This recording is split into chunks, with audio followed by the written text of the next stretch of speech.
тартуулайт.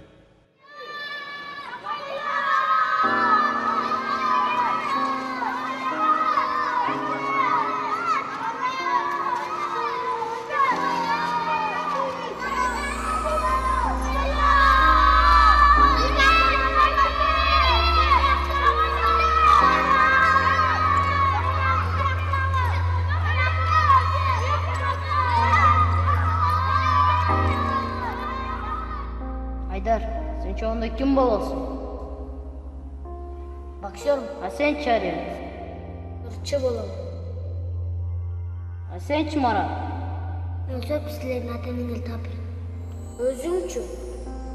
Men çağımda silerdi bağım. Biz ıntmak dostuk, bizge hiç kim tiye almaydı. Biz dostuz. Biz dostuz. Biz dostuz. Biz dostuz.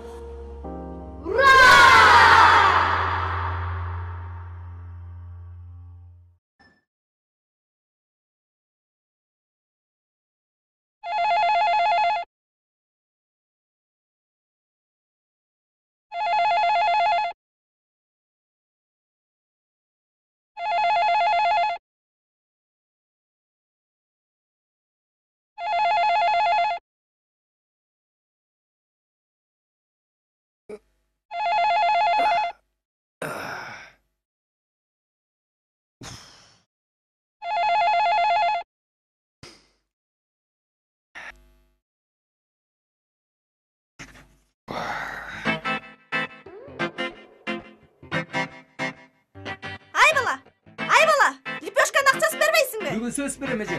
Ай, ушу студенттерін аға.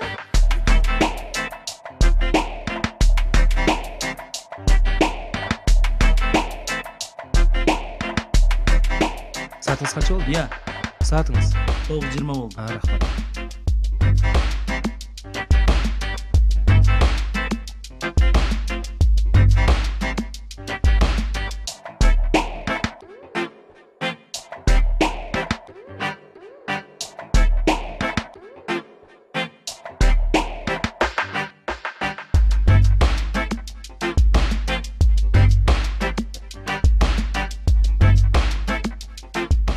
Selamünaleyküm. Salam.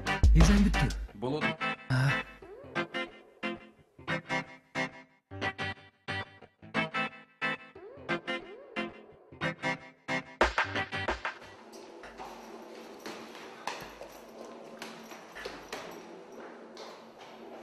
Раз.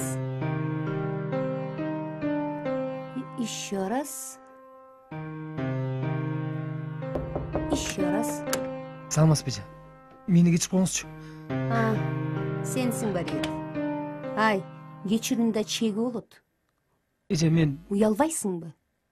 Эже... Эмки жумада келесің. Бар. Кел кеттік. Эжеге, мен ертеле тұрғам. Ана жолда келе жатсам... Жолда келе жатсаң, алдыңан бір кемпір шығып, жолдан өткөсіп қойчы деді, турабы? Жолдан мына көзөрүңүнөн эле карасаң жүгү бар экен. Жоқ, эже. Анан жүгүн үйүнө чейин көтөрүп барды. Ыйманды бала да. Анан мына үйүнөн чыгып кетейин десе, балам менин эшигим бузулуп калды эле. Кел ушуну оңдошуп койчу деди. Туурабы? Эже, канчалык эмес да. Сиз менден ашып кеттиңиз го. Анан кандай анан? Жалгандын да чеги болот да. Уялбайсыңбы? Кечирип коңузчу. Мейли мен кечирейин. Балдардын алдында уят да ушундай күндө кечиккениң. Саламатсызбы эжеке. Сизди ректоратка чакырып атат. Азыр. Sen кетпей тур.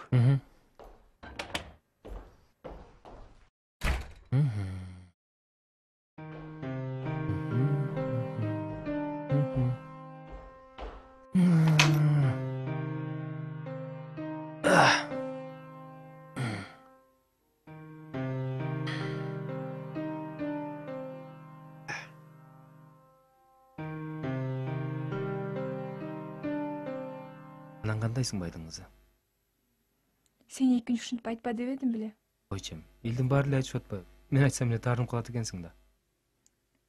Ооба, бул сөз мага жакпайт. Жакшы да. Ата-энең бай.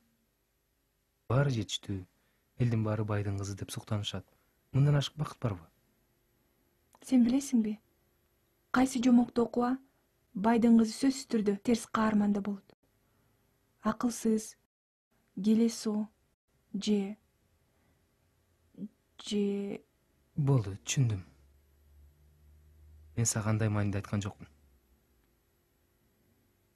Билесиңби? Чынымды айтсам,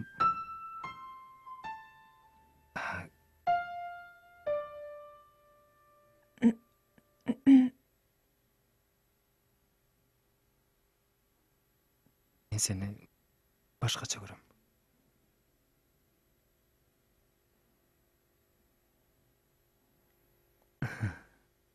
кой мен кетейин.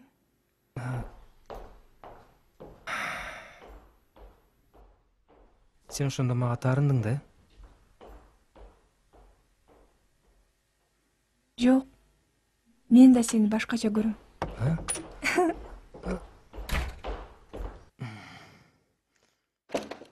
Е!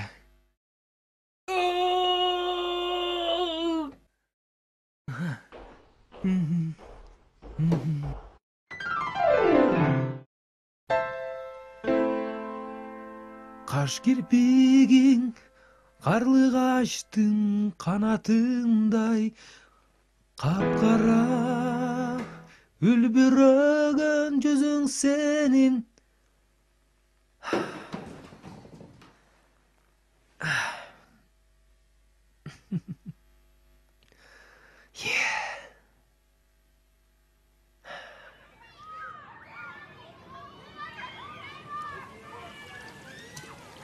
Toqsan altmış toqsan benim figuram.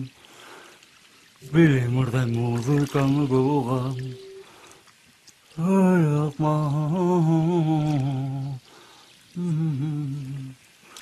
90-60-90 деген мырдай. Мен Sen be. Жақсы екен. сонунур. Музыканы kovan. Мам, Ал.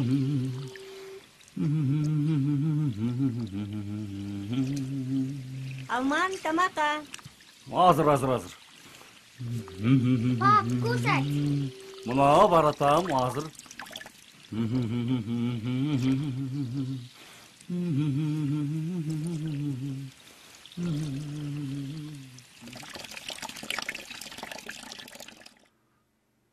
Пап, Да, я слушаю.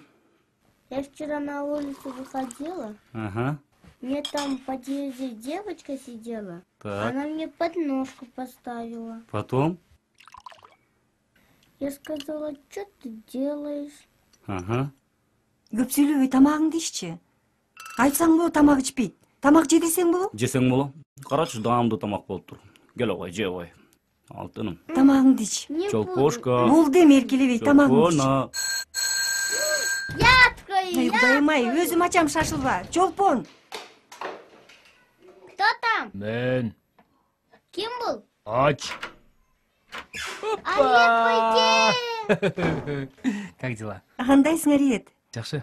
Каяктан? Жөн жайлыбы? Жөн жайлы келип калдым. Алман үйдөбү? Оо, үйдө. Ой. Мен азыр келем. Биринчи жолу келгенсиң. Бол давай. Бара бер. Мынсын да карасаң.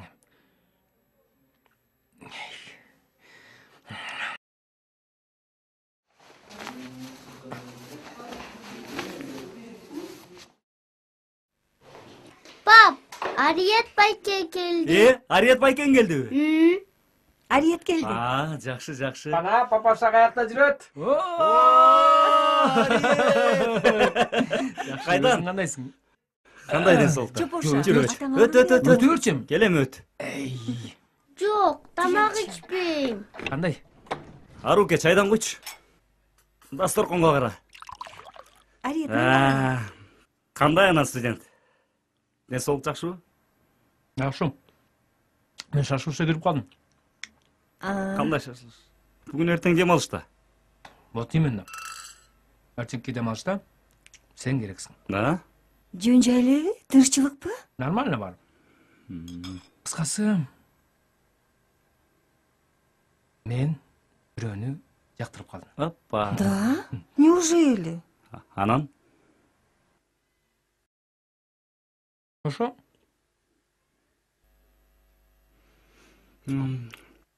Ал да биздикилерденби? Жок. Анын ата-энеси бар. Бизде окуйт, 1-курста.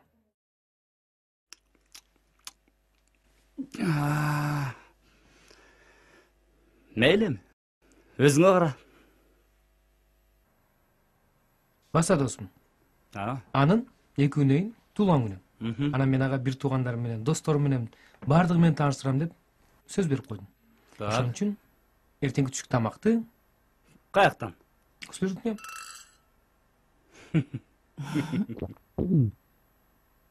Эмне эле көңөр бири-бириңерди тостоюп карап калдыңар? Мен кафе же ресторанга чакырып отурган мүмкүнчүлүгүм бар беле. Бали, нормально. Баса. Марат Айдар экөөмүз сүйлөштүм. Баары сортунун акча топтоп, оригинальный подарка жасайлы деп атабыз. Кыргызстанда 1-чи болду дегенди билесиңби? Кандай, айтып берчи мага. Айтсаң эми, эмне подарок? Секрет. Айтчы эми. Эми ал мындай. Баннер бар го, көчөлөрдө реклама келген. Ошого анын сүрөтүн чыгарабыз. Арият пакке, карачы менин топум. Десе, сонун экен го тобуң. Не, ойна. Топум деди го. Чолпонка, бар, сыртка барып ойночу. Дагы кыргызча үйрөнүп калды. Топумду алсам болобу? Да, Бара кой. Айтыгы кыз... Айдай. Экөөңөрдүн мамилеңер ортодогу, серьезнойбу? Эми серьезный болгон үчүн старший брат менен тааныштырайын дедим да. Ата-энеси билеби? Причем тут ата-энеси? Силер турганда эми. Эң биринчи силер менен тааныштырайын да. Кандай дейсиң, брат? Жакшы.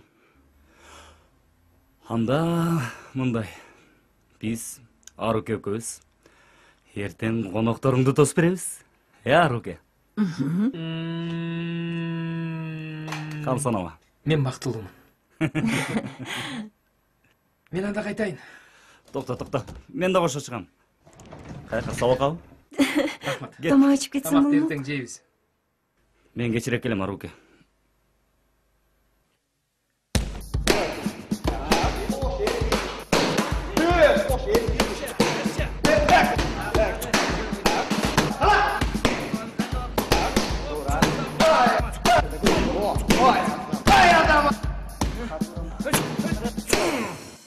Азаматсың. Барып эс ал. Агай, Оу, жуна берсем болобу? эмне мынча шашылыш? Досумдун кызынын туулган күнүнө белек алыш керек эле. Ал кандайча досуң? Балдар үйүндө бирге өскөнбүз. Анда Айдар, жакын досуң болсо кур кол барган болбойт. Не Эле карама? койбойсузбу агай? Жок, белек алып ал. Бул менден таарынбай ал. Рахмат агай. Эч нерсе эмес. Мен бара берейин агай. Бара кой. Рахмат агай.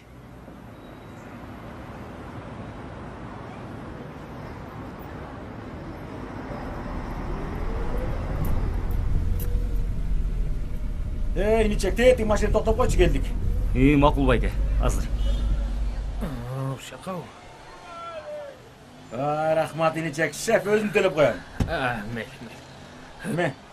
Байке, 150 сом болот берге чейин. Канча дейсиң? Байке, 150 сом. 150 сом болот бул жерге чейин. Байке, көрүп атпайсыңар бензин кымбаттаган. Жүнүн ала бермейсиң бергенде. Братчика, бизди тааныбай атасыңбы? Таанаган жокмун, байке. Таксовать эткенге патентиң барбы? Байке, эми Саатыл инспекциясынан болобуз. Мына. мен байке акчаңызды түшө бергиз. Бөлө ушундай дейсиң. Сөзсүз документ көрсөтүш керек. Нормально болсун, братчика. Білеміз.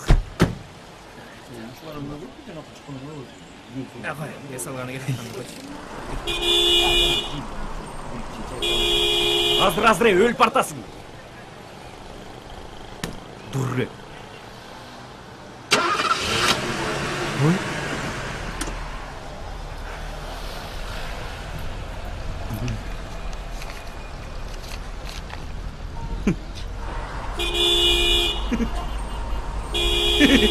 Мына, брат, азыр.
Да? Уруксат ба? Gel kire ver. Gel otur. Мен бүттүм эле ага карап бересизби? Так. Досуңдун ата энесин табай депсиң да? Жакшы азамат. Төртчү бетке чыгарабыз. Кара бер. Мейли агай, рахмат.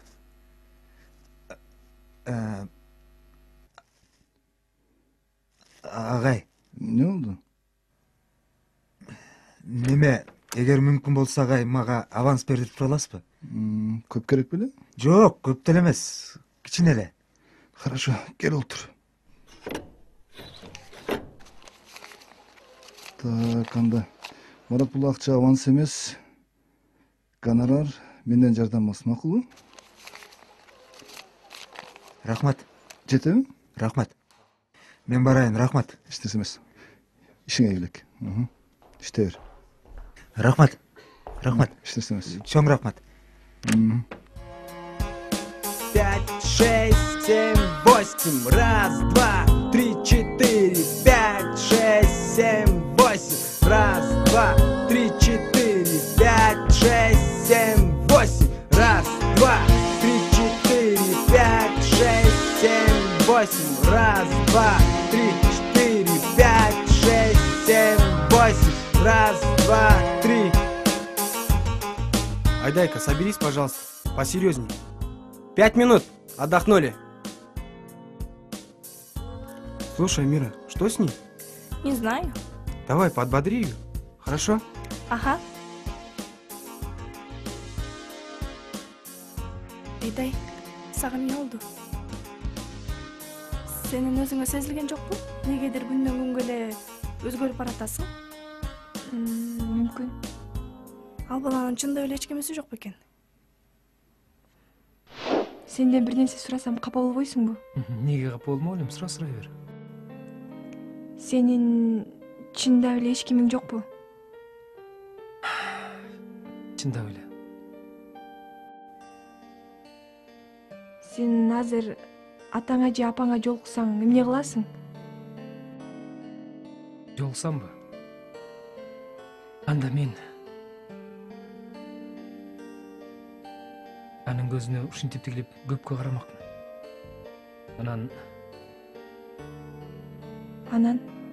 Анан ал эмнеге тигилесиң демек да мага.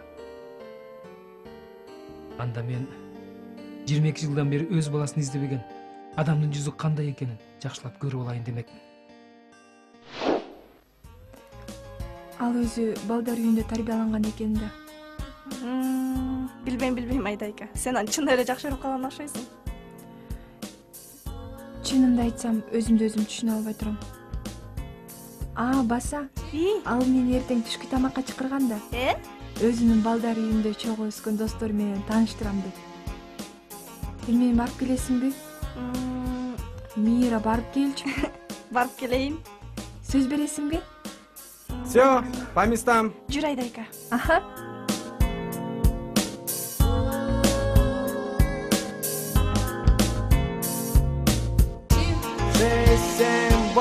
Раз, два, три, четыре, 5, 6, 7, 8. Раз, два, три, четыре.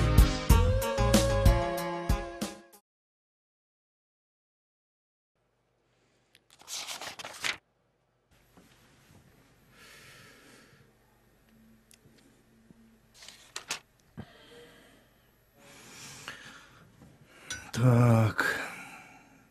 Жакшы проект экен. Негизинен бул проект ишке ашып калса, курулуш жаатына чоң бурулуш болмокчу. Болуптур. Мен бул маселе боюнча дагы ойлонуп көрөйүн. Дагы кандай маселеңиз бар? Башка маселем жок эле. Анда мен барайын. Мейли анда. Жакшы барыңыз. Саламат болуңуз. Проект боюнча мен ойлонуп көрөйүн. Баса, кызыңыз Айдайдын туулган күнү менен куттуктайм. Рахмат. Кайдан билип жүрөсүз? Кайдан билмегилем. Тиги шаардын центринде чүй менен тоголок молдодо сүрөт илинип турат. Баса, апасы илдирсе керек. Ошо мага жакты, жакшы. Мейли, саламат болуңуз. Мен барайын. Тоңузга рахмат.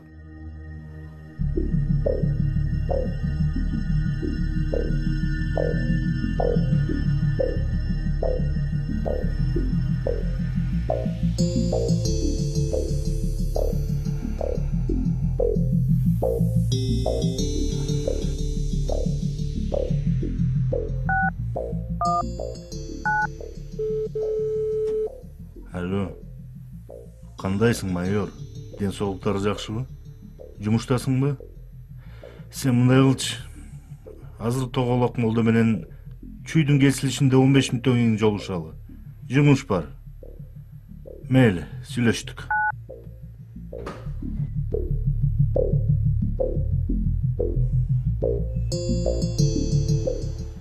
Сен сюрпризге даярсыңбы? Мени бул жерге эмнеге алып келдиң? Азыр айтам. Биринчи көзүңдү жумсаң.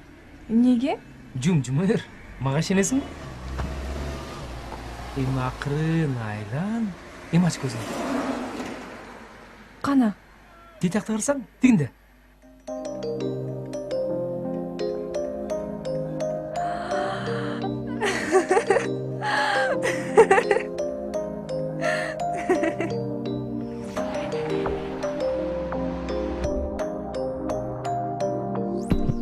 Билесиңби, сага эмне дешимди билбей турам. Унчукпа. Мен баарын көздөрүңөн көрүп турам. Анан да өзүмдү башкача сезүүдөмүн. Бул эмнеси? Билбедим. Мүмкүн бул сүйүүдүр. Ооба жаным. Бул чыныгы сүйүү. Сүйүү. Мен сени сүйөм. Мен дагы.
Assalamu alaikum. Алейкум ассалам, кандайсың? Жакшы, тынччылыкпы деги? Тетиңди көрдүңбү? Айдай го. Ничего себе, мындай нерсесин деле колуңуздан келет. Нормальный де, оригинальный де. Вообще классно, шикарно болуптур. Чын жактайбай. Мен айтып атпайм, мен илген жокмун деп муну. Ана ким билди анда? Вот ошолорду табыш керек, ошого атайын сени чакырдым. Всё табабыз азыр.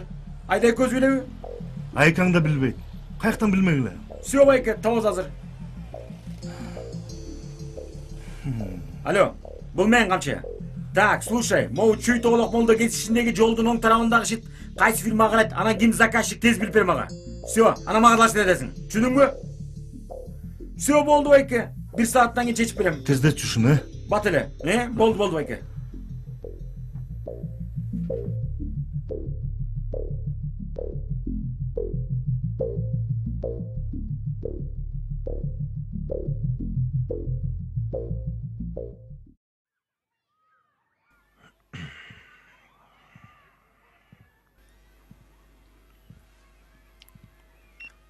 Полифониялы? Ең?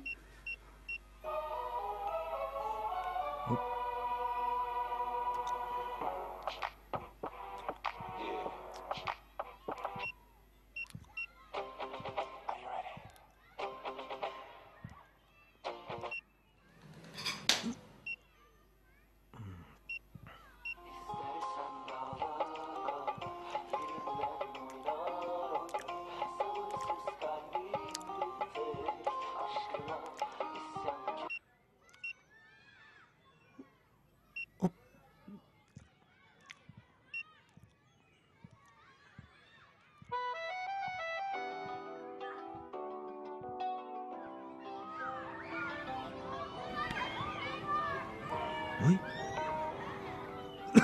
Балдар, келатышат. Келатышат. Да?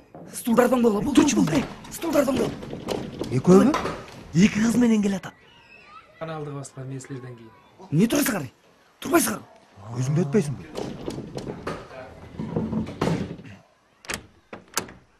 Кире бергиле. Тартынбагыла. Киргиле.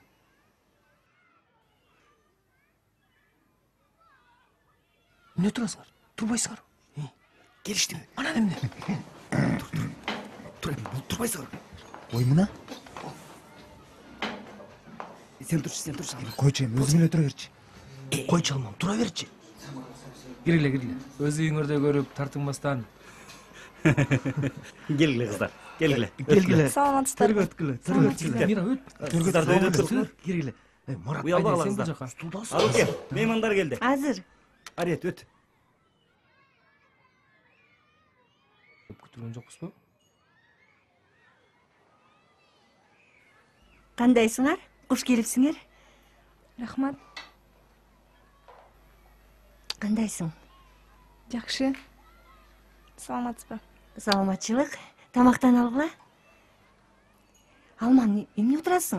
Меймандарды ал дебейсиңби? Марат, нандан сындыр. Кел, суудан куй. Кел, алгыла кыздар. Арет, айтмакчы, бизди коноктор менен тааныштырбайсыңбы? Ооба. Тааныштырганды унутуп коюпмун.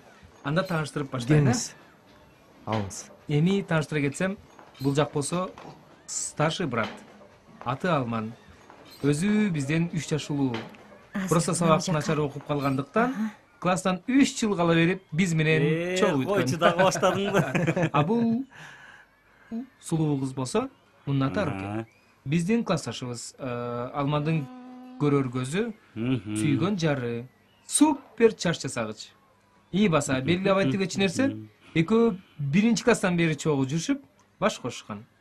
Дал ушул Аруке үчүн 3 жыл орунда калып биз менен бүткөн класста. Туура. Ал эми бул жигиттин аты болсо Айдар Мухаммед Али.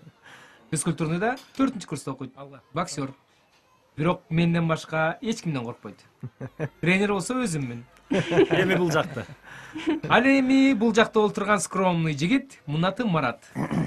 Өзү отличник. Биздин класском. Азыркы учурда Суперинфо газетасында журналист болуп иштеп жатат. Кыскасы менден башкасынын бардыгы акча табышат. Койчу эми. Ал эми бул сулуу кыздын аты болсо Мира. Айдайдын курбу кызы. Башы бош, бойдок Марат. Түшүндүм. Марат атылды. Бул жигиттин аты болсо Арет. Болочоктогу эстрада жылдызы. Балким алдыда телевизордон гана көрүп калышар мүмкүн. Ошондуктан азыртадан автограф алып алсаңар болот. Өзү жөнөкөй жигит. Мен ушундай жөнөкөй жигит. Ал эми бул сулуу кыздын аты болсо Айдай. И баса, ушул Айдайдын келе жаткан туулган күнү менен чын жүрөктөн куттуктап, гүл берип коюуга уруксат эткиле. Куттуктайбыз.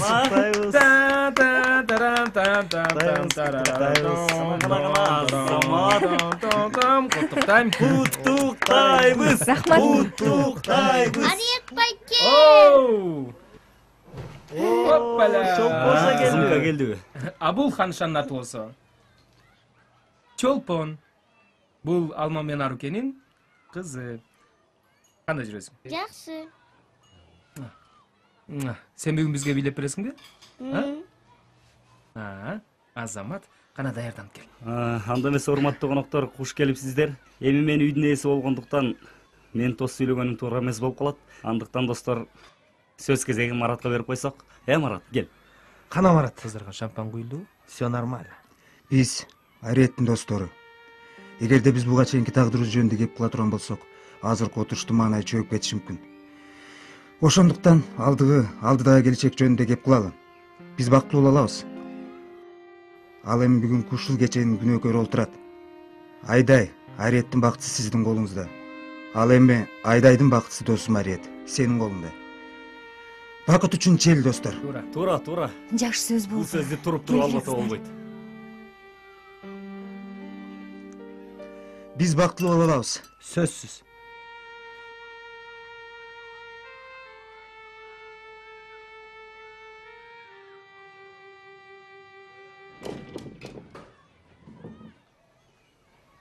чай ичип тургула. Кыздар, Кел алып отур салаттан алсаңар. Алсаңар? Алга. Мен алсаң. Анда эмесе 1 мүнөт. Көңүл буруп койсоңуздар, сиздер үчүн менин сулуу кызым Чолпон билет элмекчи. Чолпоша, давай. Кана. Кана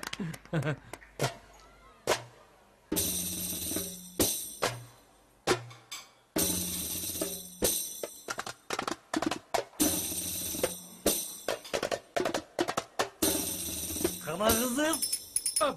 Ой, Азамат. Кана. Ана Чолпоша кетти анда. Очап отурла. Азамат кызым. Чолпош, Азамат.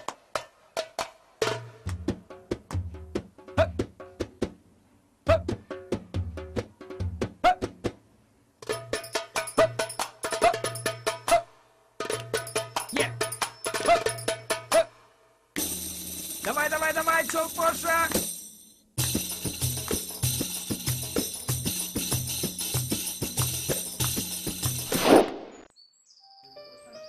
Сиз эми кайра кетип каласызбы?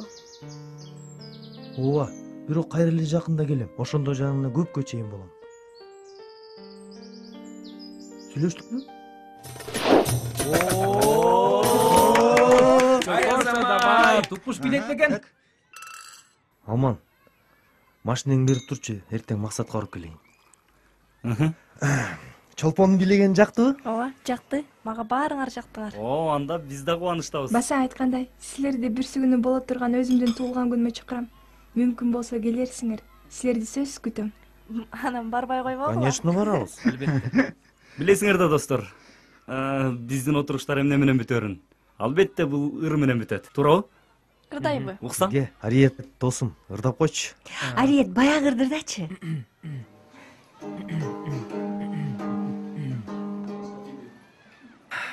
Бул чыгарма достор. Бүгүнкү биздин ардактуу коногубузга арналмакчы.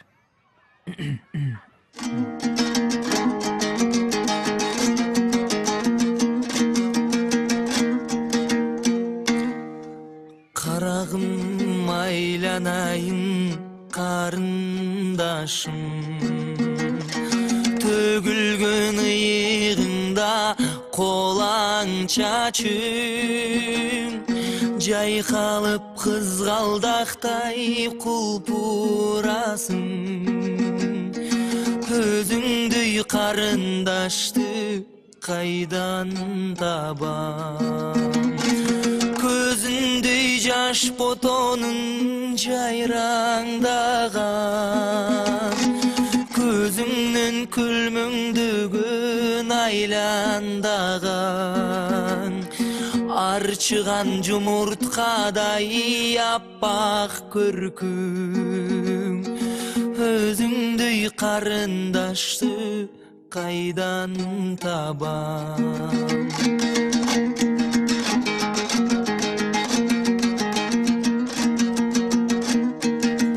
Биязды мүнөзүңдөн кайран калам, же жаным максатыңа армандаган, күнүңө сенин тулган тартуу этип, ыр жазды чын жүрөктөн сенин аган.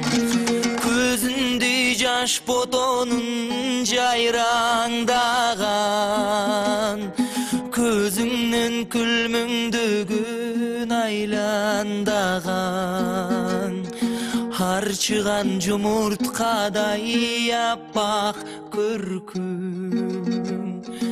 Өзүңдөй карындашты кайдан табам? Кайдан табам?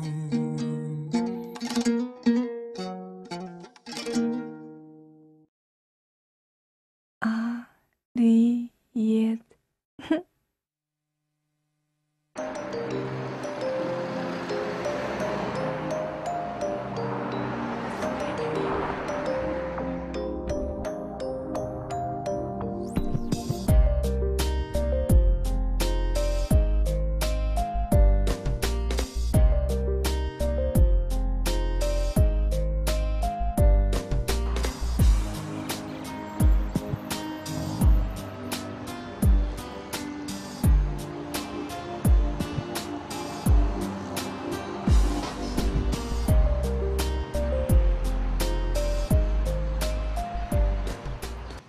Maksat!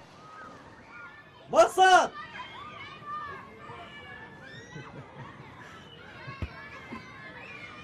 Мен топто. Бол чурка. Чурка? Оппа! Кандай вундеркинд? Жакшы, качан келдиңиз? Азыр келдим.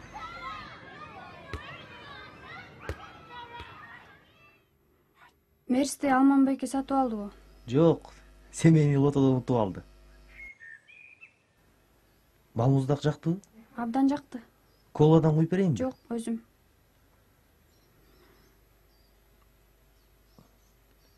Айдар байке. Бол.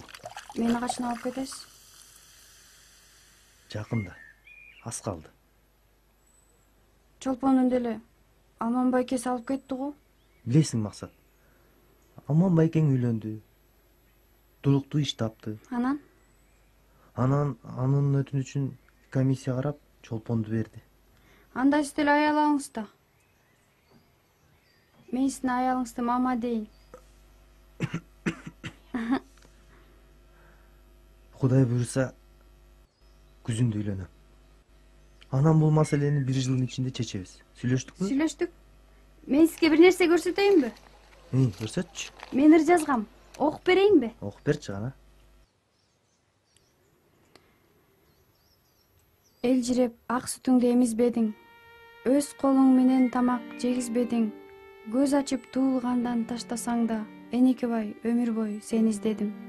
Бозду уйлап таарындымай, бир көрсөм деп зарылдымай. Эне жытын сезбесем да, энекем. Максат. Сен ырды жакшы жазыпсың. Бирок бир нерсени айтайын сага. Биздин апабыз жакшы апа болгон. Андай апа дүйнөдө жок. Ага эч ким жетпейт. Сен менде болгонду билесиң. Ал кайра келбес сапар кеткен. Атам экөө тең. Элжиреп ак сүтүңдү эмизбедиң. Өз колуң менен тамак жегизбедиң. Көз ачып туулгандан таштасаң да,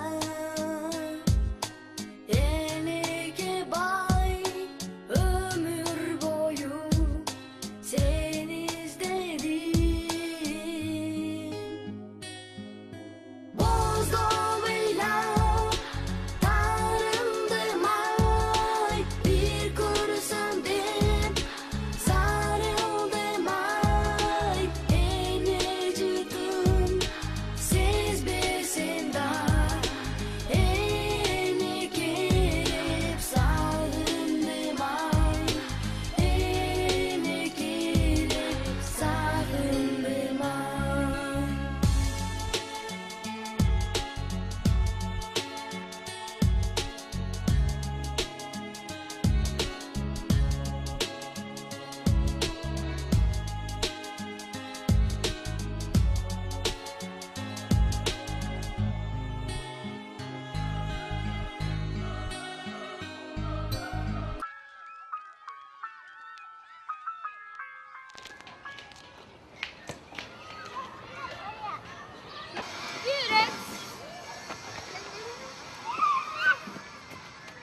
Kızlar, men de oynayayım.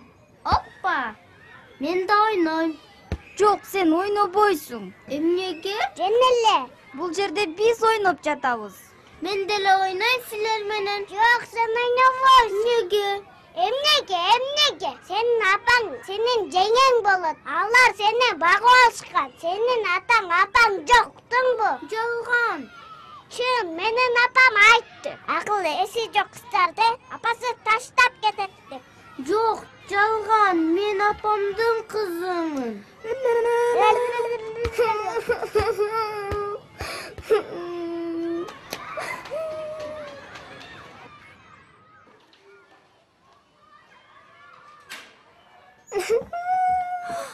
Эмне болду кызым?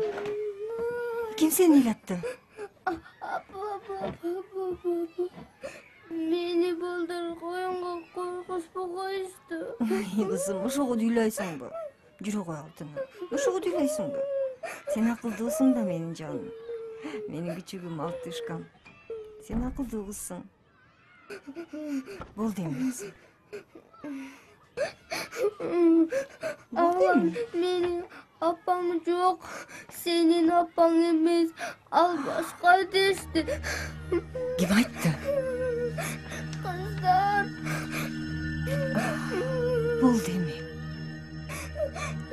Болду чөмүрсүң, болду Илова. Алар деген сендей боло алышпай, ошон үчүн ушинтип атышат. Болду эми кызым. Nege? Анткени сен сулуу, акылдуу кызсың. Benim apam sizmi? Мен сенин апаңмын. Сен менин кызымсың. Менин чолпонумсың. Атаңдын көзү дагы кичинебиз деп ушинтип. Узагыла берчү. Anda sizlerde akıldı, anam sulu bolğun ekensizler de. Алтыным, албетте. Илова, кызым. Илова, чыжаным.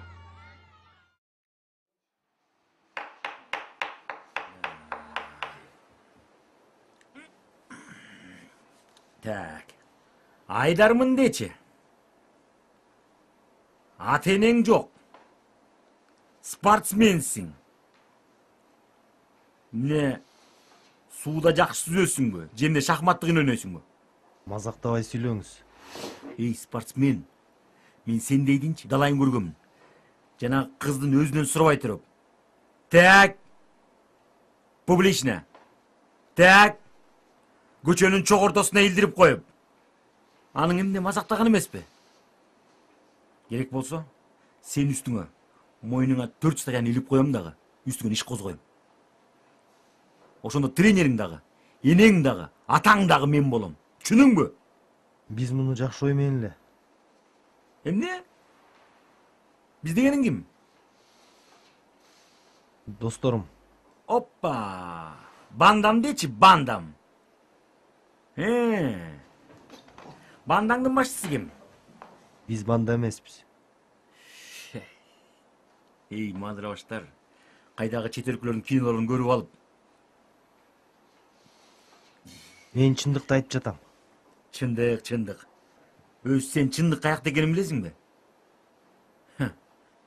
Бир адамдын жакшы сөзү бар. Чындык деген тегиде асманда болот. Ага шарты керек. Ашатын болсо, билесиң да, дефицит. Шатынын баасы продукты кымбаттагандай эле кымбаттап эле баратат, кымбаттап эле баратат.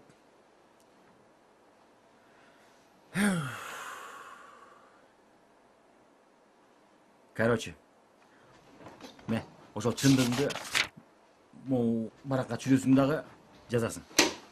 Отур жаз. Мен баарын айтып бербедимби?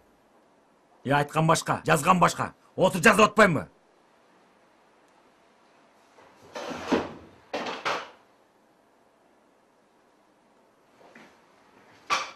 Эртең ошол досторуңду алып келесиң мага бияка. Түшүнүңбү? Эмне деп жазам? Жаз. Түшүнүк кат. Мен Баланчаев Баланча, могу күнү саат моунчада. Моунча бала менен банданын башчысы мен чогулуп алып сүрөттү ушул жерге илдиргенбиз. Ким бар эле жаныңда? Аттарын толук жаз. Айдай, эмне сабырың соз? Айтсам ишенбейсиң. Мага атамдын тааныштары сөйкө салышат экен. Качан? Жакында. Ариетке айттыңбы? Это важно. Муну ал билиш керек. Же мен айтайынбы? Билбейм. Кой кеттик. Кечигип калбайлы.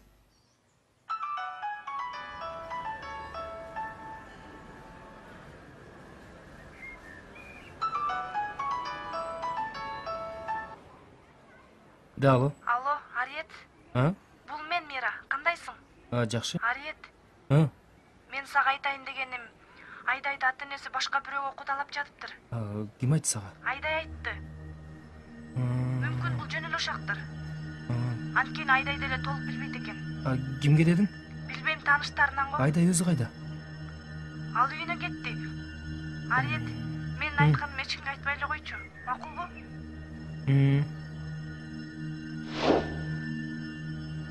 Мен сени эч кимге бербейм.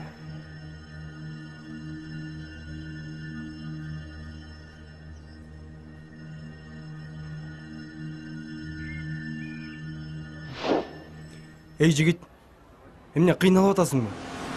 Жок, жакшы эле бар. Жакшы элеби? Жакшы болсо эле болду.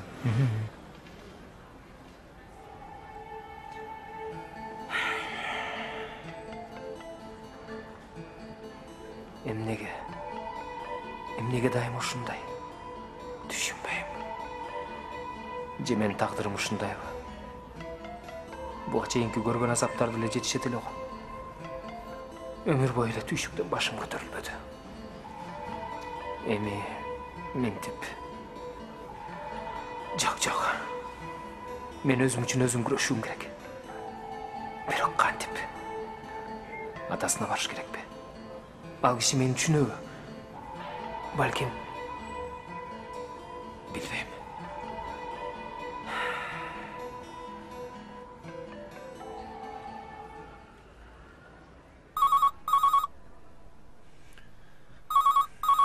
Да. Шарип Токторалиевич, сизге бир жигит келиптир. Кирсемби дейт. Ким экен ал? Билбедим, аты Ариет экен. Жеке жумуш менен келдим дейт. Кирсин.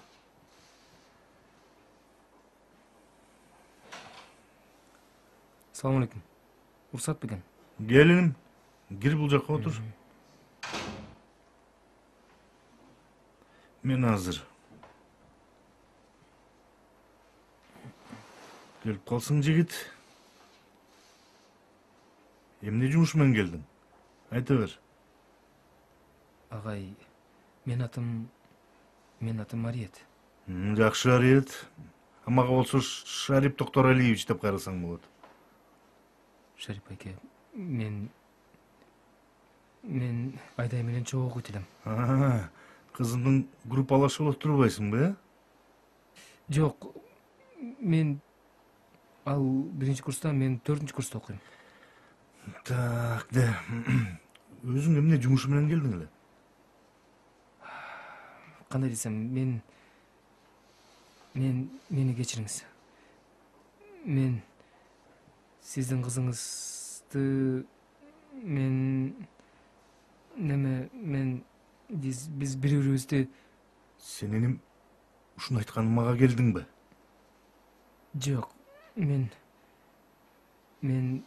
сизден. Өзү сен тартып көргөн эмесиңби? Кимдин баласысың? Тегиң ким, элиң ким? Мен агай, менин аты энем. Токтот. Мен сөзүмдү айтып бүтө элекмин.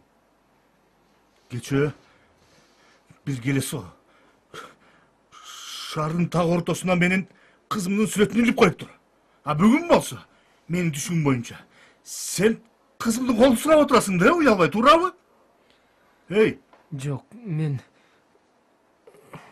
өзүң мээң жайындабы? Байке, мен. Эмне мен? Менин аты энем. Аты энем. Ошо тенең айтып бар. Менин кызымдын колун сураткандан мурун сенде келе сого нормальный тарбия берсин. Кызык го. Ар нерсенин өзүн жол-жобосу болот да. Каада салт дегенде. Сиз түшүнбөй атасыз. Эй! Мага түшүндүргөн. Сен биринчиден Айдай деген атты унут. Экинчиден, анын тынчын алып, дагы оюңа келгенди жасай бере турган болсоң, анда экөөбүз башкача сүйлөшөбүз. Үчүнчүдөн, сен бала бир аз акыл тесиң бар болсо, кабинетимен тез чыгып кет.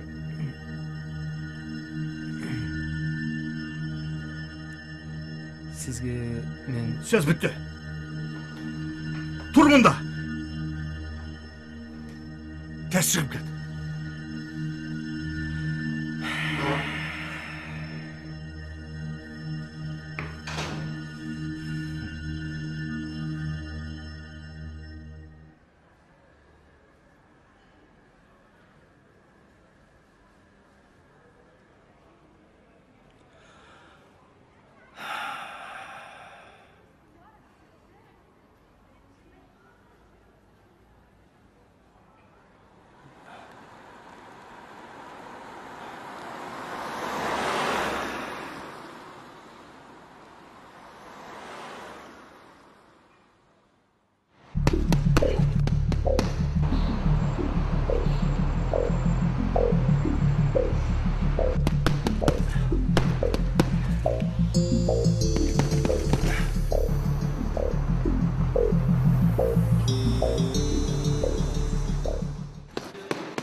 Kayakta жүресің?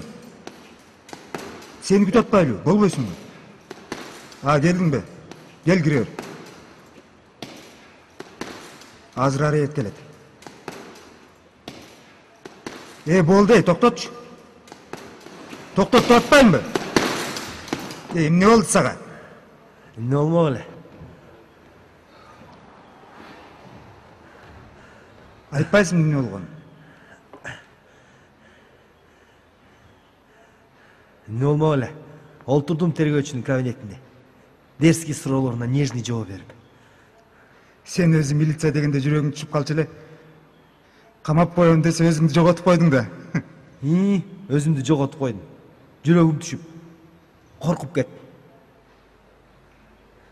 Ариет Айдайдын атасына эмнеге барды? Ошону айтам да. Бу, Ариет да келди.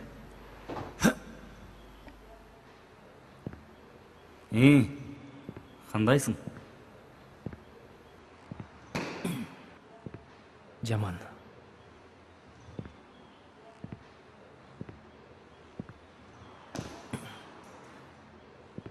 Сөзүм укпай эле кабинетинен кууп чыкты.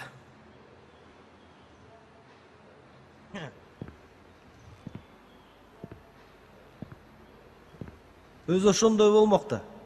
Эмне? Эмне кылабыз? Эмне кылабыз? Эмне кыларыбызды Ариеттен сурабайсыңбы? Токтоп кылачы.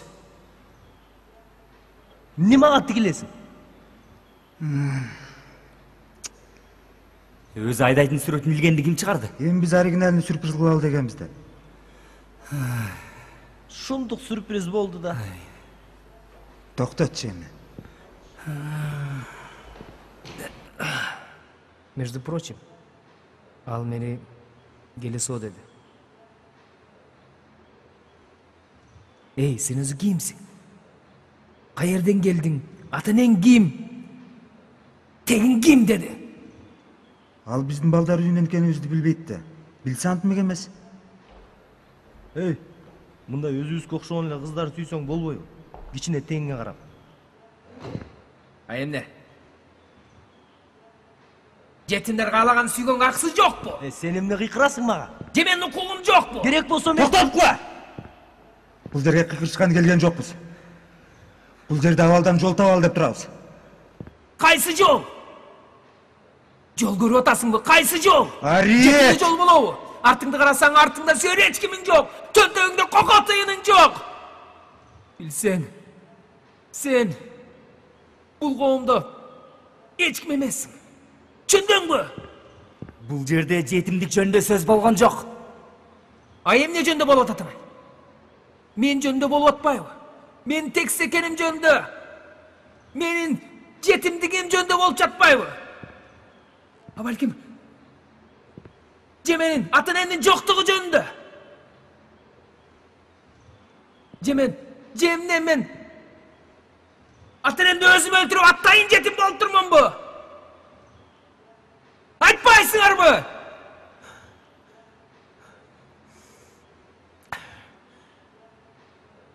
Эй, тойдум баарына. Ариет! Ариет, токто дейм!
Adal kuba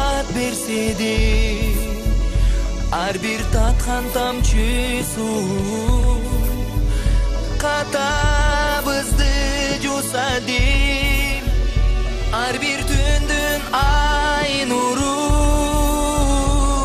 үмүт шола чачсады бакыт үчүн жан уруштан жалыкпайын мен жаралганбыз кумчоо мындай өзүбүзгө окшогон эле кыздар түйсөң болбойт кичине теңиңе карап сөз бүттү тез чыгып кет ылгап тербеп тең сиңирген чыккым келет ал торчодон мен ырайым күн бир теңирде ар бир аткан таңдын нуру адал кубат берсе де ар бир таткан тамчы суу катабызды жууса дейм ар бир түндүн ай нуру үмүт шола чачса дейм бакыт үчүн жан уруштан жалыкпайын мен бул жалганга алданба мансапка байланба сен күткөн чындык алдыда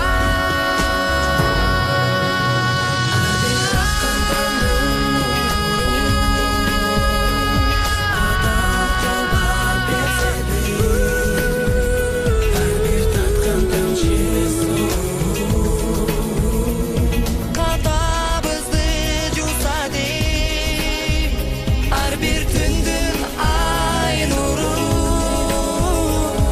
үмүт шола чачса дейм бакыт үчүн жан уруштан жалыкпайын жалгыз мен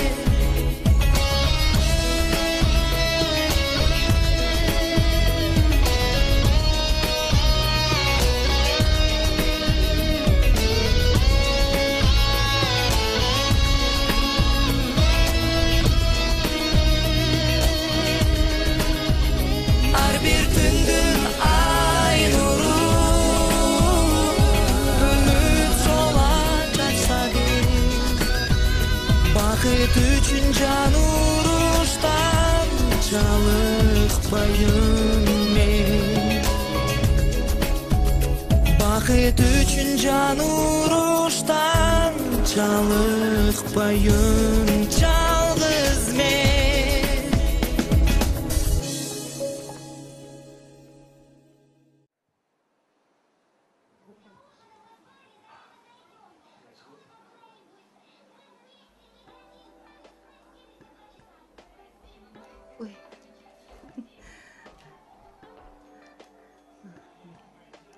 Айдай. О, апа. Конокторуң батабы? Батат? Кафе же ресторанга чакырсак болмок. Батпай калып дагы уят болобуз го. Апа, мен сизге айттым го. Конокторду кафе ресторанга эмес, өзүмдүн үйүмө чакырам деп. Эмнеге?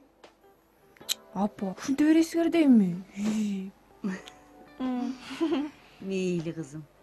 Бүгүн сенин майрамың. Эмне кааласаң ошонун баары аткарылат. Айдай айтмакчы, алар качан келишет? Билбейм. Баса чалып көрөйүнбү мен?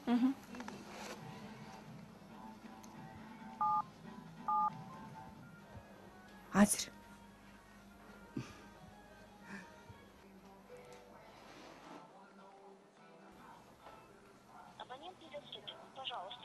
Туура эле чалып атасыңбы? Кызык, кечиден бери Ариеттин телефону өчүк.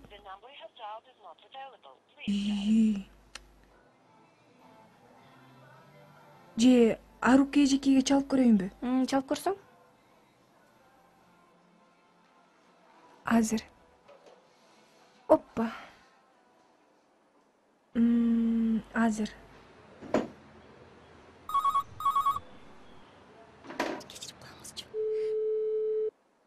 Алло. Аруке эже, бул сизби? Да. Ким бул? Бул мен Айдаймын. Айдай кандай? Жакшысыңбы? Жакшы. Азыр кечирип коюңузчу. Мен жумушта элем. Аруке эже, эсиңиздеби? Мен сиздерди мурда күнү конокко чакырбадым беле? Туулган күнүмө. Кантип унутайын? Туулган күнүң менен Айдай. Рахмат. Арияттын телефону өчүк болуп атат. Билбейсизби? Айдай, билесиңби? Сен бирок туура түшүн. Ананда мен сага мунун баарын айтпашым керек эле. Биз бүгүн сеникине бара албайт окшойбуз. Эмнеге? Ариет сенин атаңа жолугуптур. Анан атаң аны Айдайды жайына кой деп урушуп, кабинетинен кууп чыгыптыр. Айдарды да баннер үчүн милицияга алып кетиптир.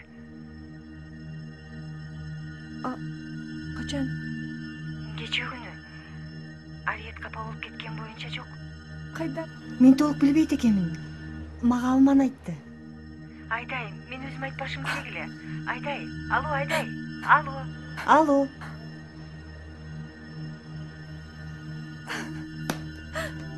Айдай. Апей, айгыз. Сага эмне болду? Айдай.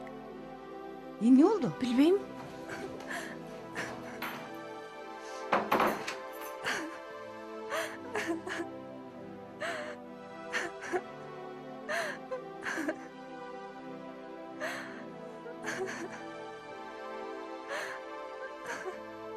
Айдай.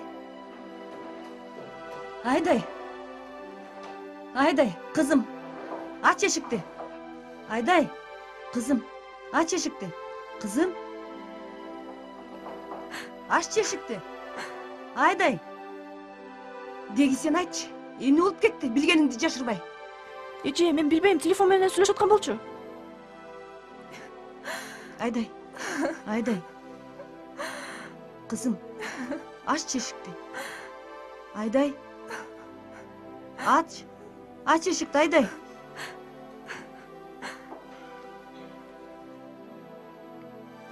Айдай, ачсаң эшикти. Суранам сенден. Айдай. Айдайка. Айдай, ачсаң эшикти. Айдай.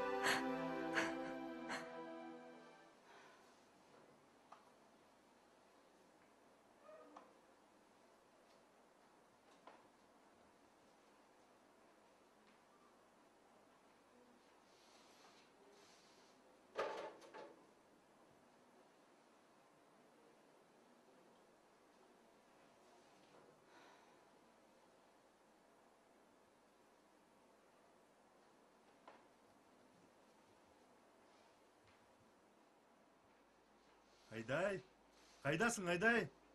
Кызым. Айдай.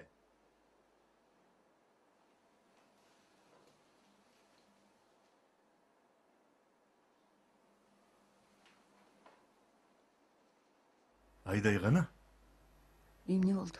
Эмне болду? Кызыма машина алдым. Кып-кызыл, татынакай жаңы. Олтурсаң, Шарип. Дагы эмне болуп кетти?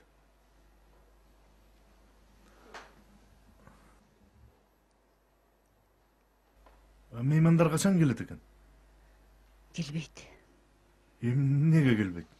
Шарип, ант курланбочу. Эмнеге келбеген сен билбейсиңби? Эмнеге мен билишим керек?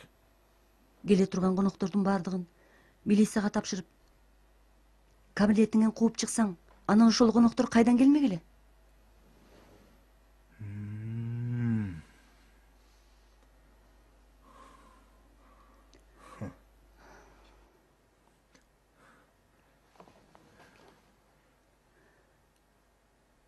Мен эми акыл сурап сенден отчет берип турушум керек экен да?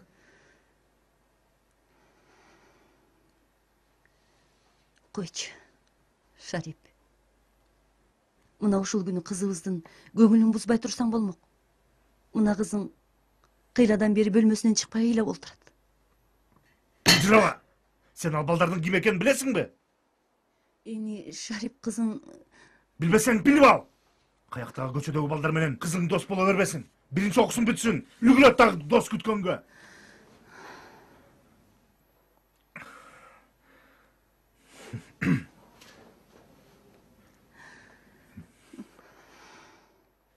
кылсам да ошонун баары сен үчүн. Кызым үчүн, анын келечеги үчүн. Каяктагы келесолордун кызымдын башын айландырышына жол бербейм. Досту да, ата теги менен, ата энесинин кадырына карап туруп аны тутуш керек. Шарип, эстесең, экөөбүз үйлөнгөндө ушунун баары бар беле. Бири-бирибизге болгон сый урмат менен, ысык мамиледен башка эч нерсе жок эмес беле? Баарына кыйынчылык менен жетпедик беле? Эми мына колунда жок, колунда бар деп мамиле кылыш керекпи башкаларга? Сен эмнелерди айтып жатасың? Мен ошо кызымдын бизге окшоп кыйналбасын деп бардар жашоосун каалайм. Уктуңбу? Шарип, уксаң. Мага келип акыл үйрөткөндөн көрө кызыңды жакшылап тарбиялабайсыңбы? Бир жолу мойнубузга чыгарып алдык. Шарип. Эмне Шарип? Эмне? Шарип.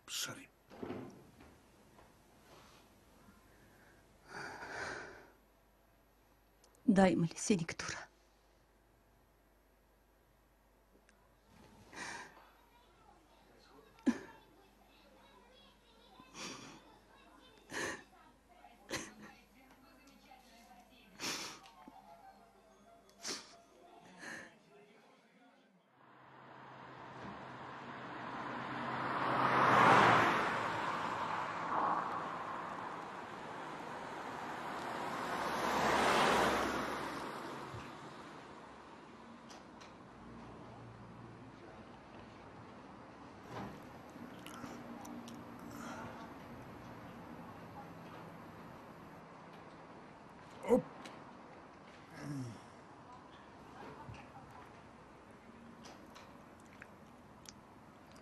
Ey, tur oradan. Tur. Бұл мен территориям. Тур дейм. Алчы фонарыңдар. Эмне башка жай таппай калдың бы? Тур. Тур дейм. Бул мен пахан Ариет. Танып айтасың? Ариет? Кайсы Ариет? Детдом. Беглец. Танып айтасың? Мен Ариет. О, Ариет. Улум. Канча жыл болду көрбөгөнүмө? Я. 6 жыл болдубу? 8 жыл болду пахан. 8 жыл? Зын кыйган жигит болгон турбайсыңбы? Кана келип отур, молодец.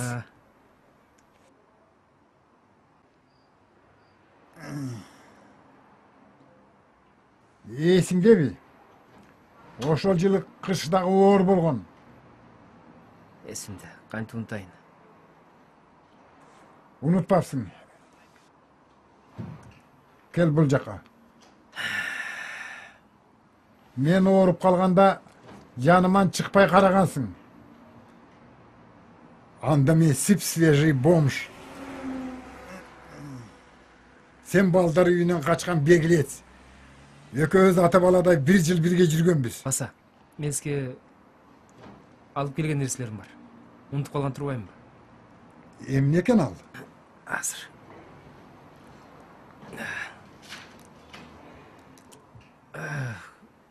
Кургал келгенден көрө эми аз болсо да.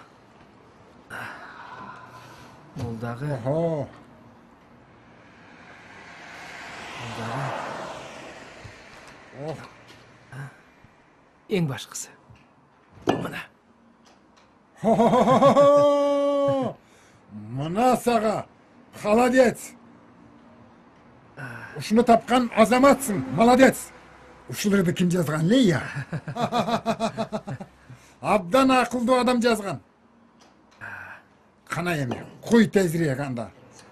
Келиңиз, мен өзүм. Азаматсың. Зың кыйган жигит болгон турбайсыңбы? Убакыттын өткөнүн кара. Келиңиз кара.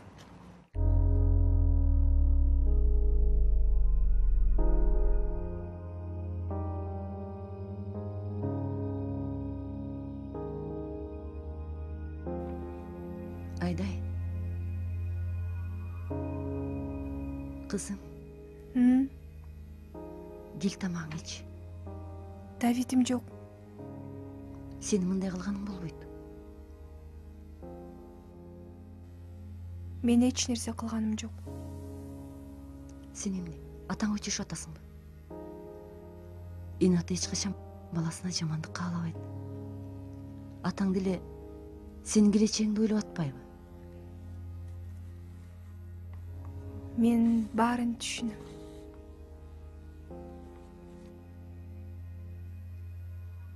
Кызым, ичиңен эле бук боло бербей, ич тартыңды мага айтсаң болот. Мен сенин апаңмын го. Мен менен сырдашпаганда ким менен сырдашасың?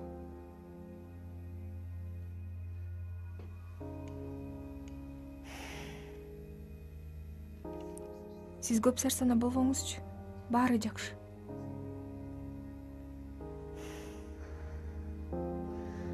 Кызым, ай кызым.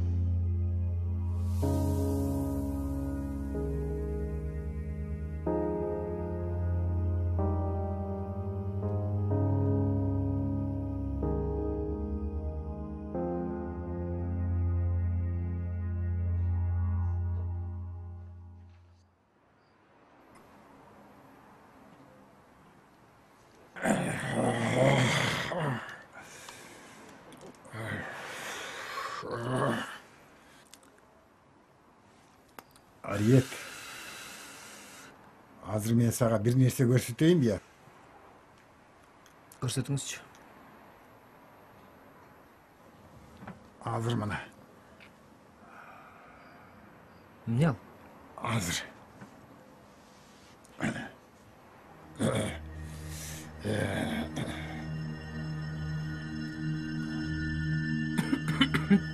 Бул тапанча го. Анан эмне, бул сага соска көрүнүп атабы? Муну каяктан алдыңыз? Мусордон. Мына 5 патрону менен. Бериңизчи көрөйүн. Жок, болбойт. Көрбөйүнбү? Жаш бала кармаганга болбойт муну. Андан көрө куй жараңды. Пахан.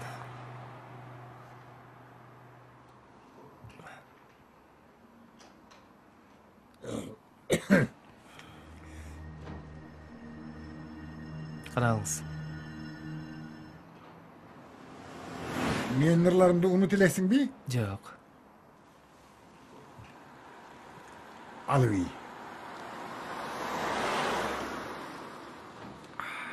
Бул Отеллонун аялына карата айткан каймана сөзү.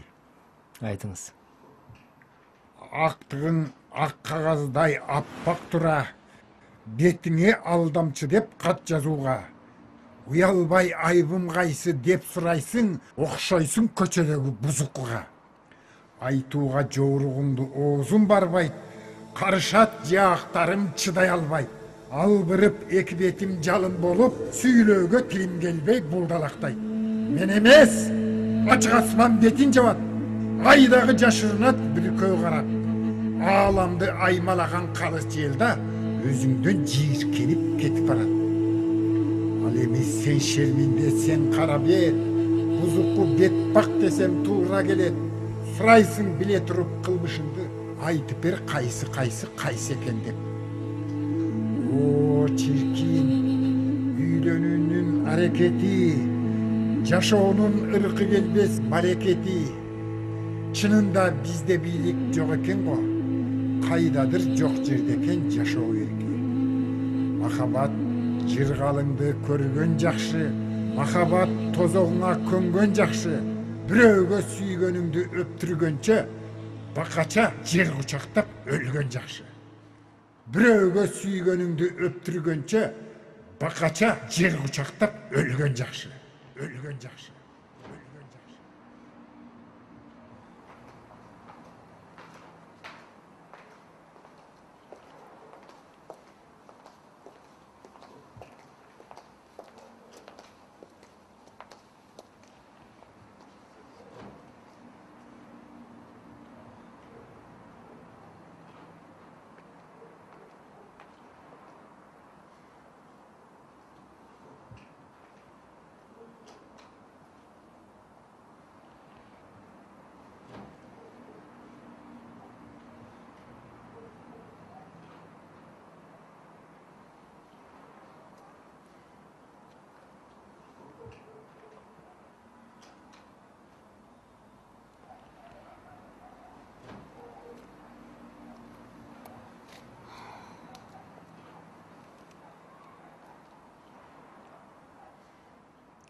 Özüң да içpeysiңби?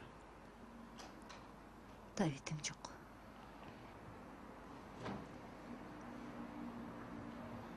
Kızың тамак жеп атабы? Жоқ. Эмне кылышты да билбей калдым.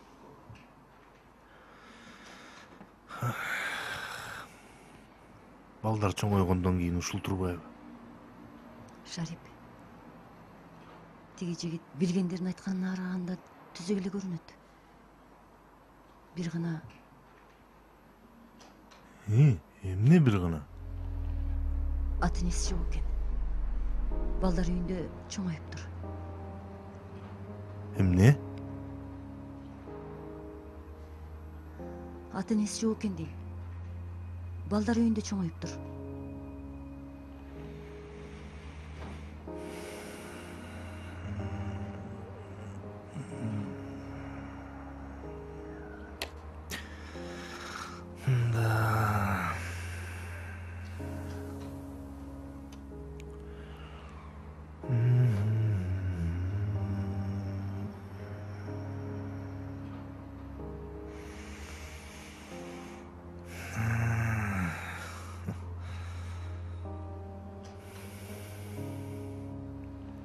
Эмне сен мени ушуну айтсам эле боор ооруп кетет деп жатасыңбы?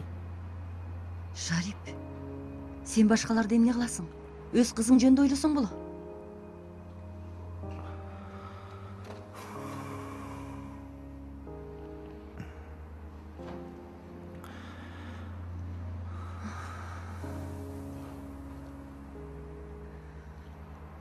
Ойлоп жатам.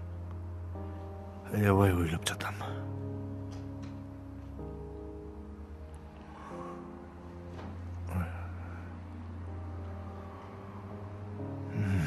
Деги эмнелер гана болуп жатат.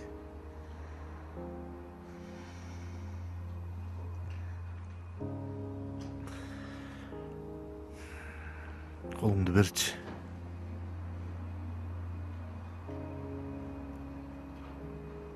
Сен көп эле кыжылат боло бербегин.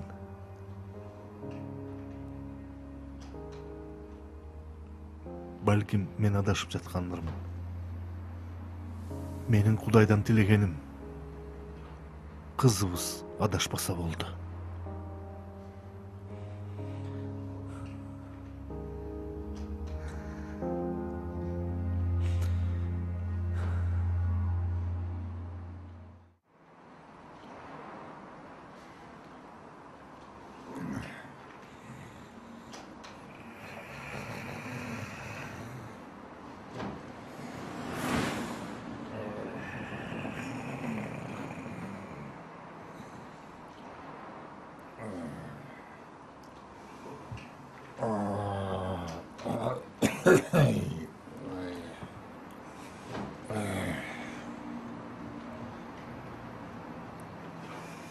Ой, боже. О, боже. Ой. Ариет. Ариет. Tapanca. Tapanca. Ahmak. Bunu emine kılgaным. Болду, эсептей бериңиз. Канча болду?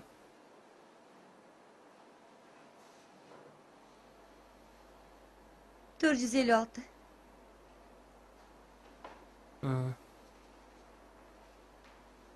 Мынаңыз. Майдаң жок беле?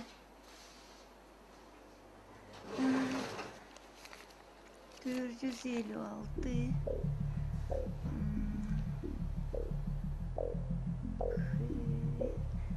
Сага эмне? Рахмат эже. Эже, мага чупа-чупс берип койңу.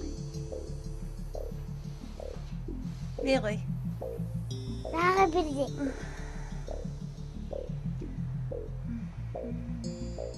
Рахмат.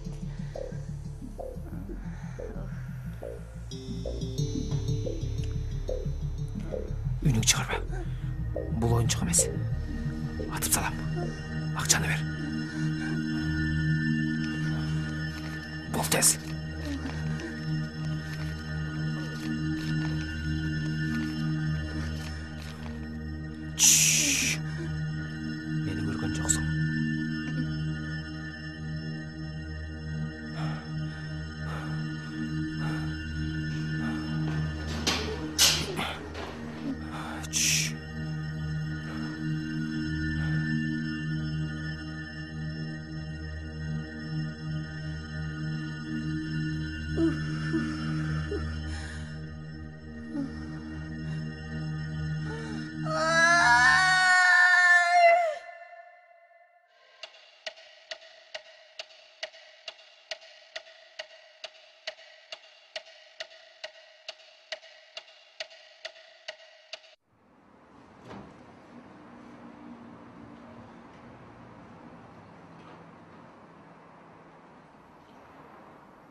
Мен азыр.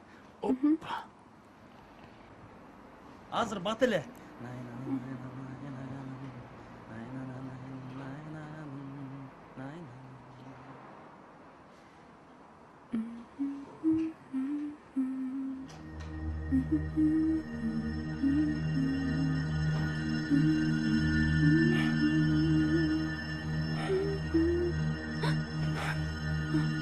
Benim çağırma. At sağım. Hey! Koyuver. Koyuver.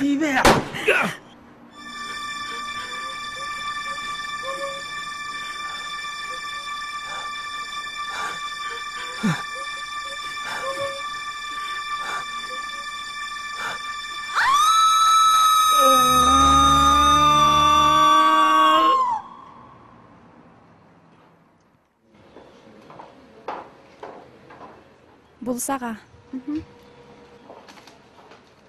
Марат, сага да кат келиптир. Каяктан? Таластан. Таластан? Макалаң тууралуу. Макала? Досуңдун ата энесин издөө салган турбайсыңбы? Ошол боюнча. Эчтеке эмес. Рахмат. Саламатсыңбы уулум Марат. Менин атым Балаби. Таластан болом. Өзүм пенсиядамын. Манасордого келип сурасаң, баары тааныйт. Ушул жерде Кудай жолунда кызмат кылып иштейм.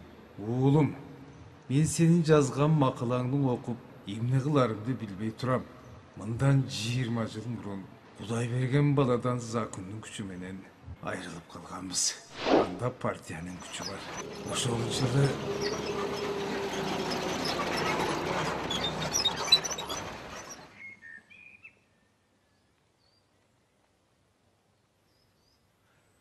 Gel давай.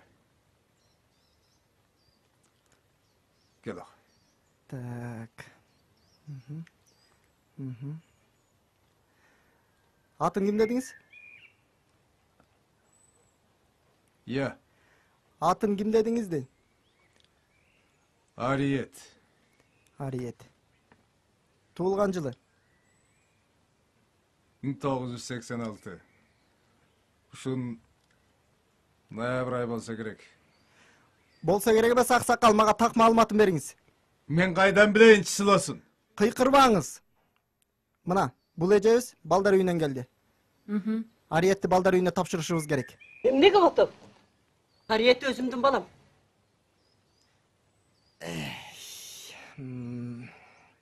Билебиз кимдин баласы экенин. Биздин колго ушул айылдан тоголок кат түштү. Мына, Балаби деген киши 1 жыл мурун жолдун боюнан оролуп жаткан чүрпөнү таап алган. Бирок ушул убакка чейин эч кимге билгизбей, өзүмдүн балам деп документтери жок багып келе жаткан. Ну и так далее. Сиз аксакал, өзүңүз партиянын мүчөсү болуп туруп, мындай ишке барууга болбойт го дейм. Же жоопко тартылгыңыз келип жатабы? Жалган. Ариет өзүмдүн балам. Эч кимге бербейм. Болду, токтотуңуз. Бул жерге кол коюп коюңузчу. Кайерге? Фамилияңыздын тушуна. Бербейм. Эч кимге бербейм. Ушул жерге. Сиз дагы. Так. Мен бошмун да, кетерсиң болобу?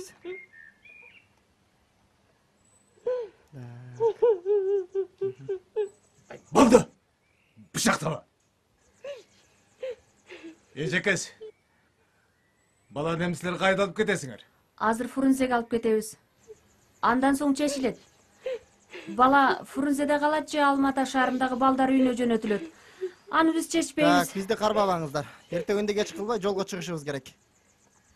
Келиңиз апа. Сиз машинаны Баланы мага бериңиз. Бериңиз эми. Жакшы бала. Ариет акылдуу бала турбайбы? Бери карачы.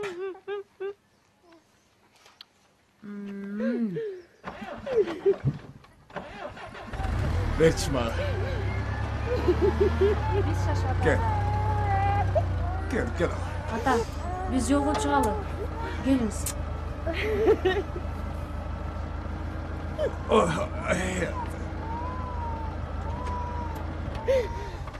Bile var ya. Hazır maşinaga düşüyoruz. Hoppa.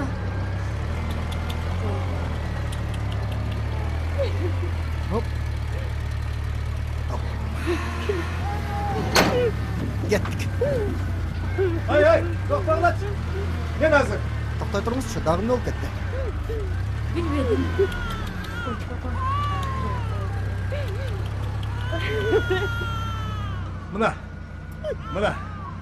Mına бул домбура атаман калган.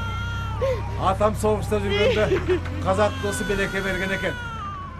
Атамдын өлгөнүнө 6 ай болду. Жарыктык.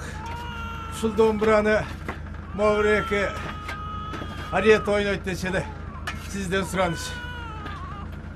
Ариет кайда болсо, жанда болсун. Болуптур.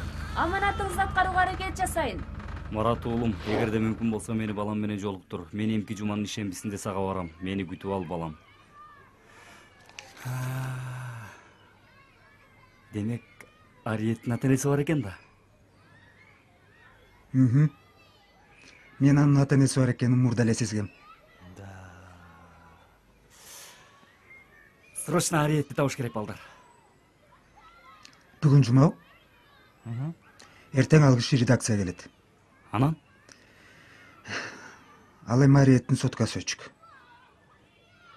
Балдар, ал бизге тарынгандан бери келген жок. Сабагына барып атабы деги? Деги билдиңерби?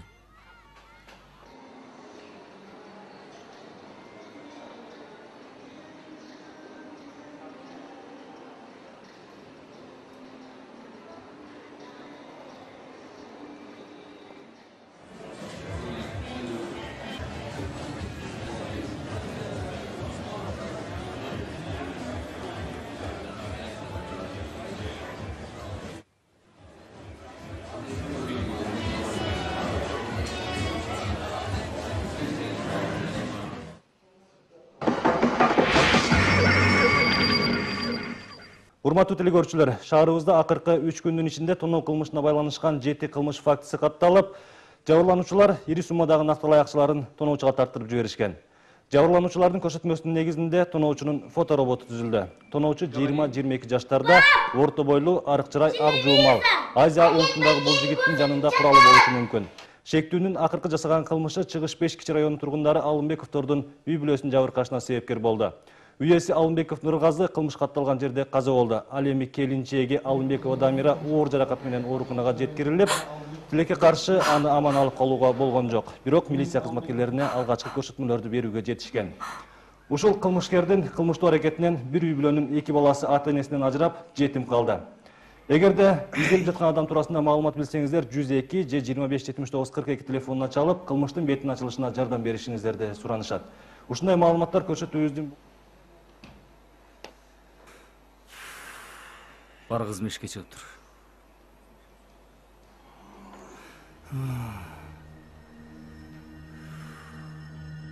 Мүмкүн бул Ариет эместир. Ошондой эле болсунчу. Алман, күлчүңү берчи. Биз айдар экөөбүз домго барып келели. Ана ал жакта деп ойлойсуңарбы?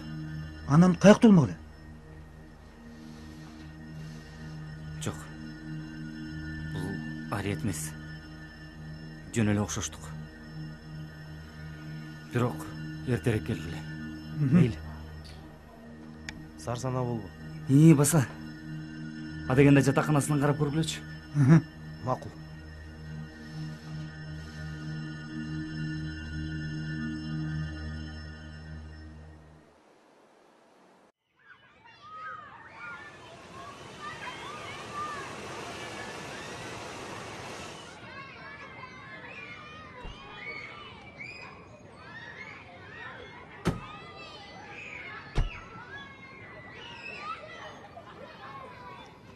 Максат бул жердеби? Ал азыр лагерде. Экинчи поток менен кеткен. Биринчи директорго жолугабычы. Ал киши билет да Ариет келсе. Мейли. Ал 4 күндөн бери ушул жерде. Сурасам жөн эле сагындым, келдим дейт. окууларынан кыйналдыбы деп ректоратына чалсам, алар баары жакшы дешет. Эми бүгүн силер келип калыпсыңар. Биз жөн эле кабар алып кетели деп эле келгенбиз. Силер менден бир нерсени жашырып жатасыңар. Көңүлүм тынч эмес. Силерге мен экинчи энемин го. Менден жашырбай эле айта берсеңер. Жөө жеке, биз мындай эле, жөн-жай эле жеке. Биз дагы сагынып эле көрүшкөнү келип калдык. Анда силер ашканага киргиле. Тамактанып эс алып тургула. Мейли. Сагынычтан анчогу жазалы. Менин азыр сабагым бар эле. Мейли. Мейли же. Айтмакчы. Ариет экинчи корпуста. Билесиңер да, Билебиз.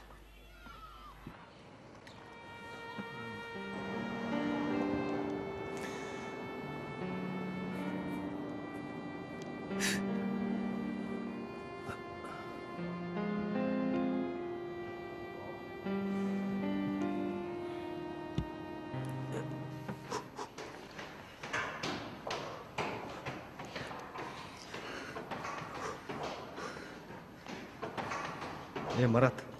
Мен барбай эле коеюнчу. Эмнеге? Бая күнкү залдагы окуядан кийин бир аз ыңгайсызданып турам. Таарынычы жазылсын. Анан мен машинанын жанында болом. Макул. Түшөсүңөр да.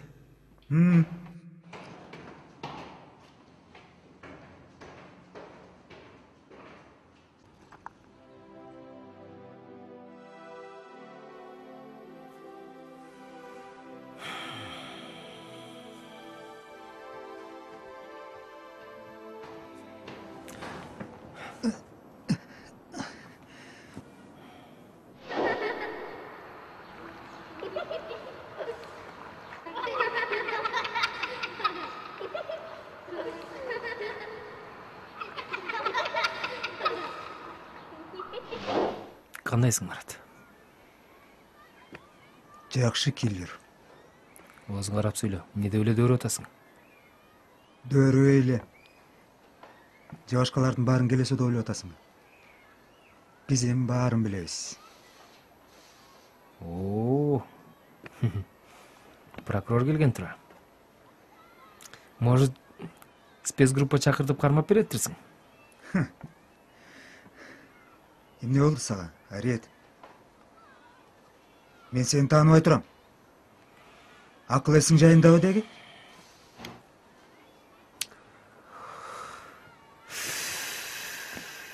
Ал менин проблемам. Ошол сенин проблемаң. Бейгүнөө адамдардын өмүрүн кыюуда. Күнөөсүз. Эки баланы томболой жетим кылып отурасың. Түшүнүп атасыңбы сен? Кыйкырба, эмне кыйкырасың?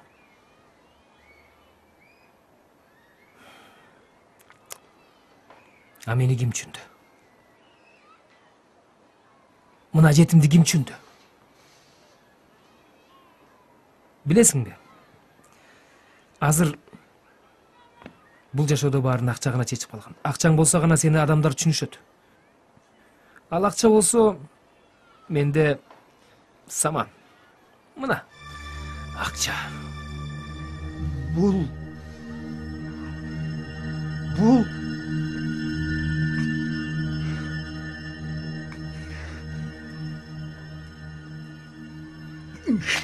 акмак.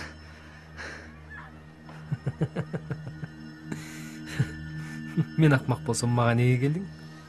Эмне менсиз жашооңор өтпөй калдыбы? Ай, Марат, силер бир нерсени түшүнбөй жатасыңар. Бул заманда акчаң жокпу? Сен анда эч ким эмессиң.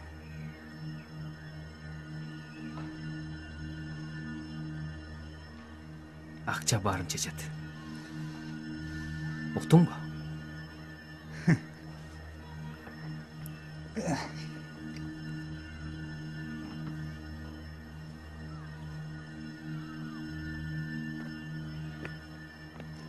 Биз сага жардамга келгенбиз. Ушундайыңда токтот. Бул иш жакшылыкка алып барбайт, досум. Досум, досум.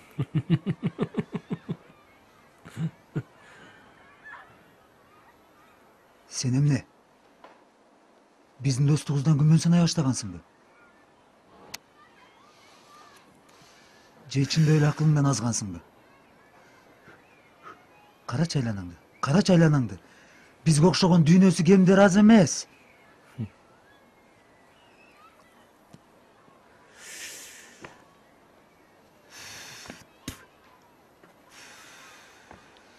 Акмак.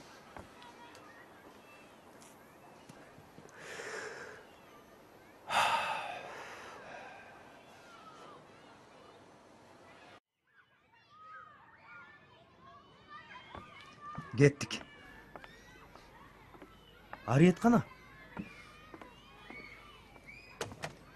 Айдабайсыңбы?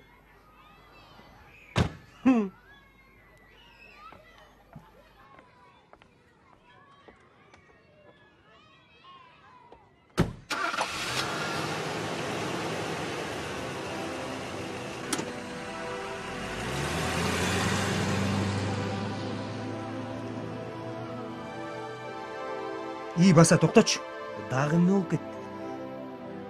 Катты унутуп калыптырмын.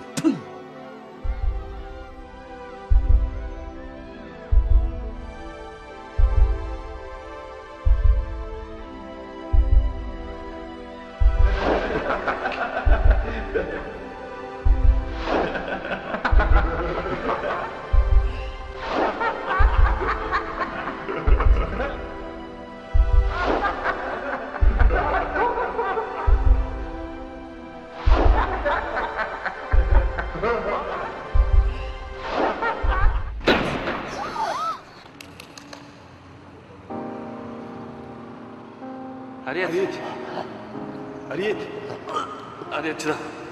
Досым, чыда. Мен кечир.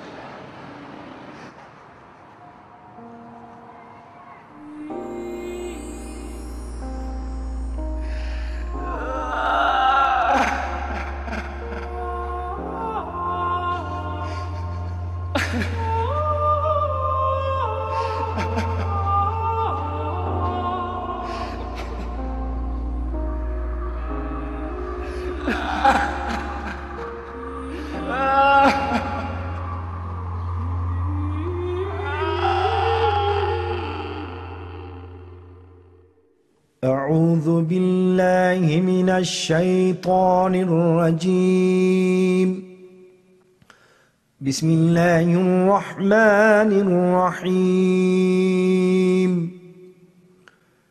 لا يستوي أصحاب النار وأصحاب الجنة أصحاب الجنة هم الفائزون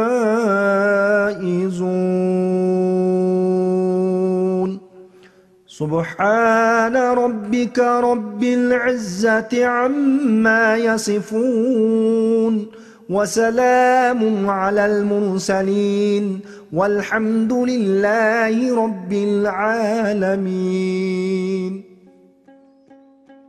اللهم ربنا تقبل منا إنك أنت السميع العليم برحمتك يا أرحم الراحمين آمين.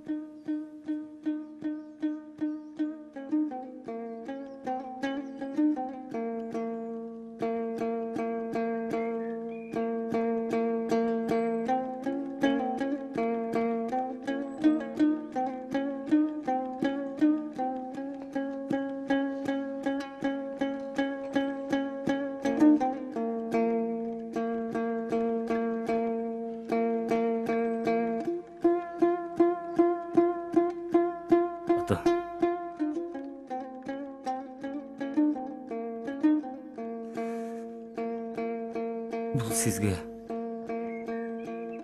аманат.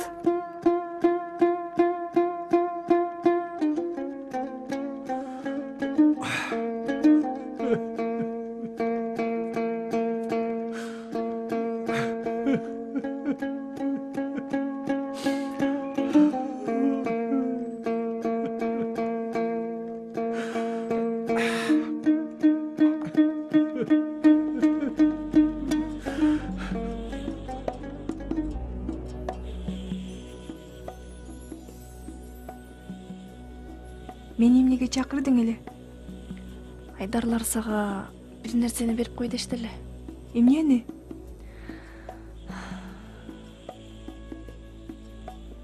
Ариеттин телефону. Ариеттин? Мына бул жерде анын акыркы сөзү бар экен. Сага.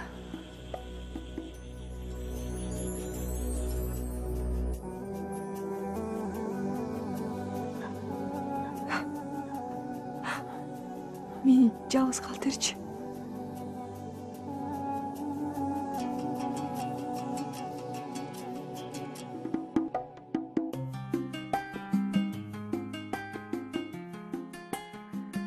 Кандайсың байдың кызы? Мага деле таарынып жүрөсүңбү? Таарынбачы мага, сенден суранам. Эгерде азыр сен мени угуп жаткан болсоң, анда мен узактамын. Сага айтпай кеткеним үчүн кечир. Эми сен баарын билесиң. А мен актанбайм. Актанууга акым да жок. Баарына өзүм күнөөлүмүн. Бирок сенден суранам, атаңа эч качан капа болбо. Ата-энелер балдарына жакшылык гана каалашат. Алар бар үчүн сен бактылуусуң. Эсиңдеби? Экөөбүздүн алгачкы жолугушканыбыз. Ошондо мен сага күн сайын келип турам деген элем. Мен алдады деп ойлобо. Сага дайыма келип турам.